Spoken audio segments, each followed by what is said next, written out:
What are you doing, Jeff? You don't want to know, huh? Looks like you got them straightened out pretty good, though.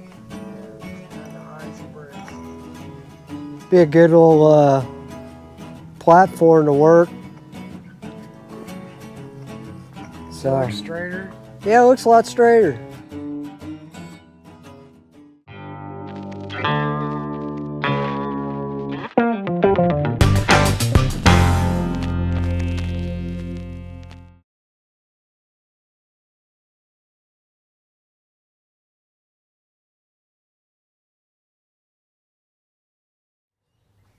Hey everybody, welcome back to HawksDIY.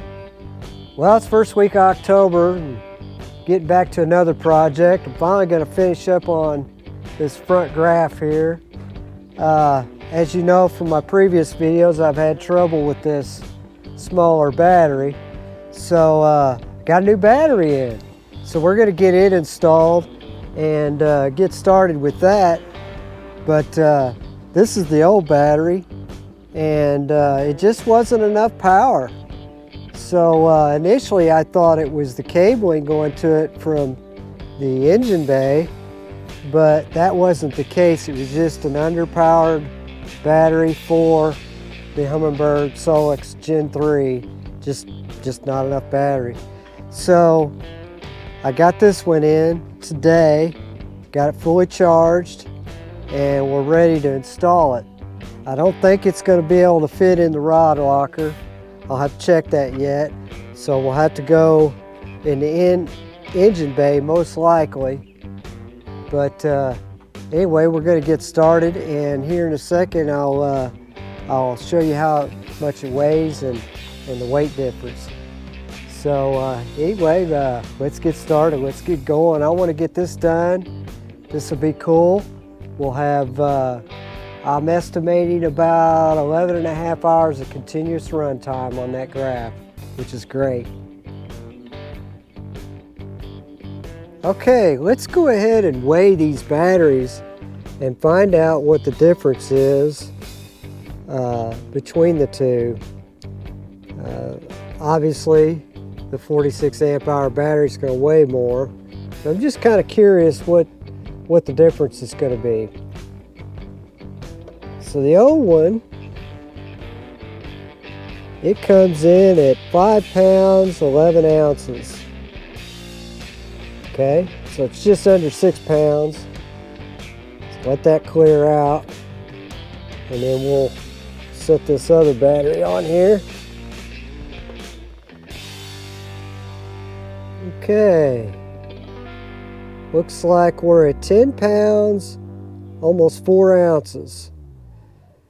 So you're looking at another over 4 pounds more with this battery. Now it comes with a 10 amp charger, and this charger has a fan on it. You can see it's got a fan on it to keep it cool. It's got bigger alligator clips compared to the other charger. And here's the other one. And see the difference, this is a 3 amp charger, whereas the new battery is a 10 amp. So that's the difference. And then you got 552 watt hours versus this one had 300. So that's the difference between the batteries. Obviously, the old battery was narrow. You know, well, this one is a lot wider. So if that gives you kind of an idea of the difference. So that's why I'm saying this one, because it's so wide, I don't know if I'm going to be able to fit this in the rod locker. But we'll get to that and we'll see how everything works out. So let's get started. Well, I got some good news. The battery is going to fit in the rod locker. So check this out. Okay, so what I'll have to do is I'll just bring it up high enough to where it'll fit. And then underneath it, I think I'll have room to mount the charger. So what I'll have to do is I'll have to go get some of that 15-pound Velcro and do the same thing like I did on the old one. And we should be good to go.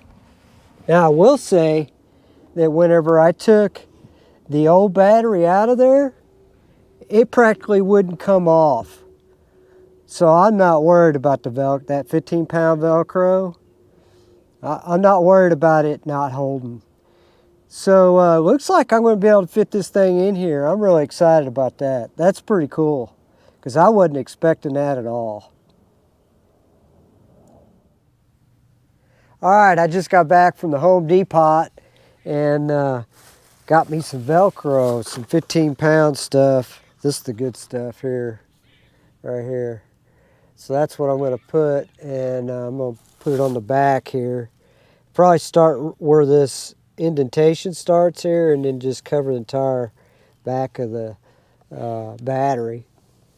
And then we'll get that mounted, and we'll be good to go. I'm looking forward to this.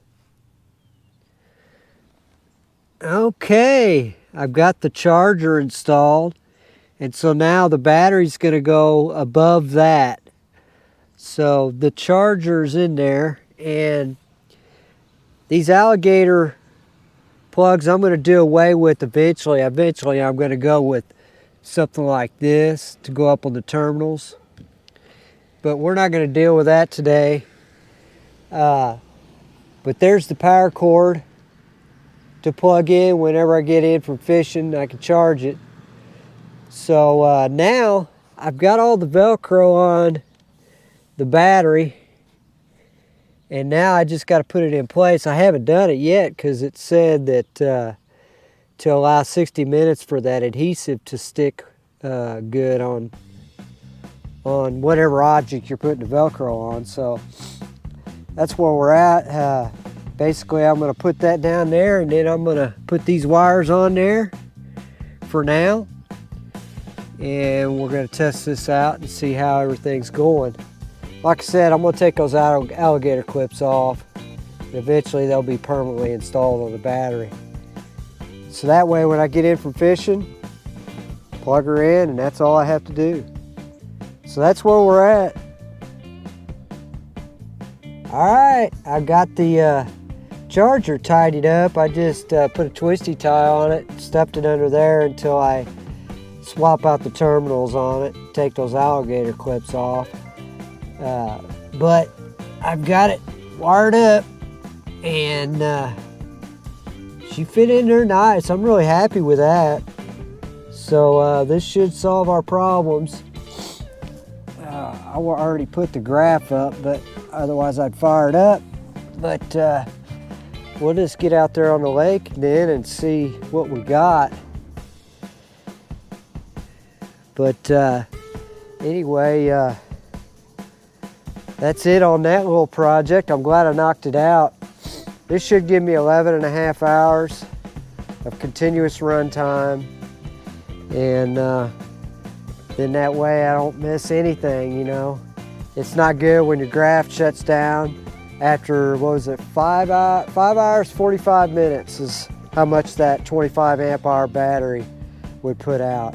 So anyway, guys, if you're doing these graphs, just remember that. Check your amperage on your graph. Mine was 2.9 amps was the current draw, which was a little higher than the Gen 1 Solix's. So keep that in mind. Always check that, because if it's going to be around 3 amps, you're going to need at least a 46 amp hour battery.